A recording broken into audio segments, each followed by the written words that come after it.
فَإِذَا سَوَّيْتُهُ وَنَفَخْتُ فِيهِ مِن رُوحِي، اے فرشتوں جب میں اس آدم کو بنا لوں، اس کی تخلیق مکمل کر لوں اور اس میں اپنی روح میں سے پھونک دوں، فَقَعُوا لَهُ سَاجِدِينَ، تو گر پڑنا ان کے سامنے، اس کے سامنے سجدے کے اندر۔ مصطفیٰ برسا خیش را کے دی ہماوست، اے مسلمان اپنے آپ کو مصطفیٰ کے قدموں تک پہنچا دو صلی اللہ علیہ وسلم، اس لیے کہ دین تو نام ہی محمد کا ہے۔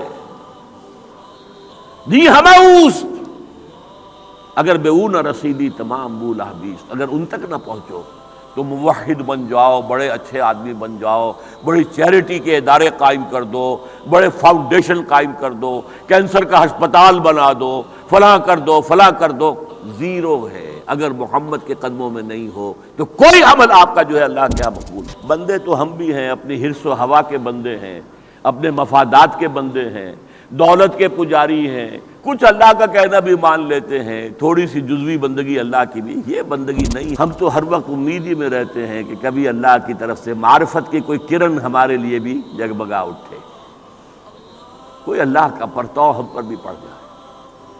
اور وہ تھے کہ جن کا انتظار ہو رہا تھا شب معراج میں کہ آنے والے ہیں، آج آنے والے محمد صلی اللہ علیہ وسلم، ان کے استقبال کی تیاریاں ہو رہی تھیں۔ ہم منتظر ہیں، وہ منتظر۔ حضور کی ذات مبارکہ اور قرآن مجید مل کر بنتے بینہ۔ اس قرآن کو ڈسکریڈٹ کرنے کی کوشش صدیوں سے ہو رہی تھی۔ اب کلکتہ ہائی کورٹ نے ورڈکٹ دے دیا تھا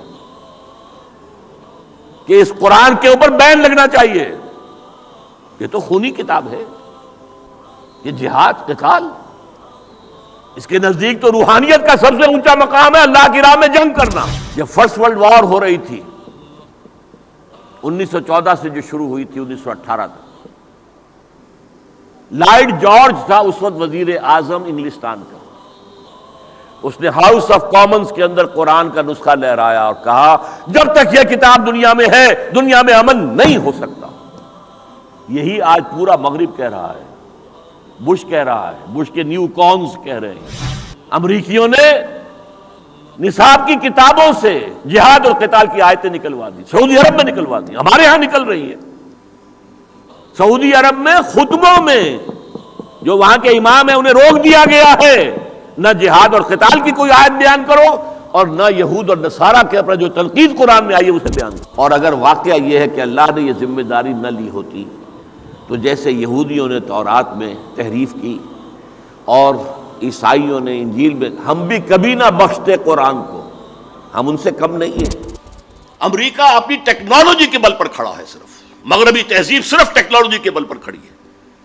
اسی لیے اقبال نے کہا تھا دنیا کو ہے پھر مار کا روح و بدن پیش، تہذیب نے پھر اپنے درندوں کو ابھارا، اللہ کو پامر دیے مومن پہ بھروسہ، ابلیس کو یورپ کی مشینوں کا سہارا۔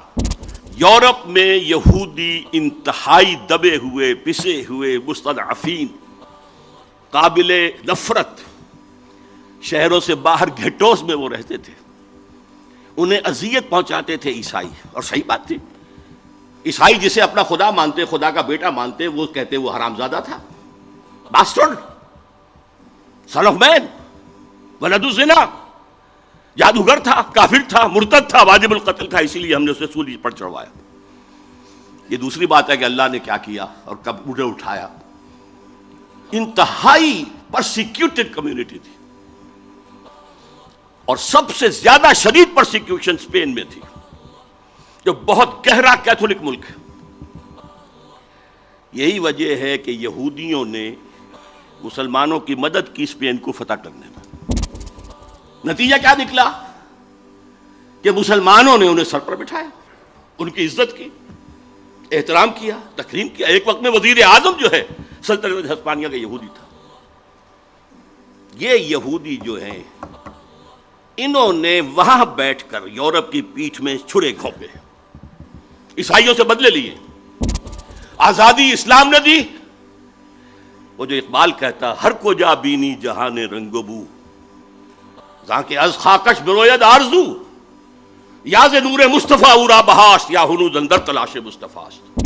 کہ یہ جو کتا ہے یہ فرق نہیں کرتا بیٹی، ماں اور بیوی کے اندر، یہ ہم کیوں کرتے؟ پیاس ہے لگتی ہے، جہاں سے پانی ملتا ہم لے لیتے ہیں۔ تو خامخواہ جو ہے ہماری جنسی جو پیاس ہے اس کے لیے قدغن ہے۔ اسی شہر لاہور میں ایک پروفیسر تھے تاریخ کے، عبد القادر صاحب، وہ یہ کہا کرتے تھے when I can get fresh milk from the market daily, why should I bind a cow on my door؟ میں اپنے جنسی جذبے کی تسکین جب چاہوں جہاں سے کر لوں، گائے باندھنا ضروری ہے اپنے گھر پہ؟ تو یہ بیوی گھر میں لانا ضروری ہے؟ یہ بے خدا سائنس اور بے خدا بلکہ مخالف خدا فلسفہ ہے جس نے اس روشن خیالی کو جنم دیا ہے جو آج پیش کی جا رہی ہے۔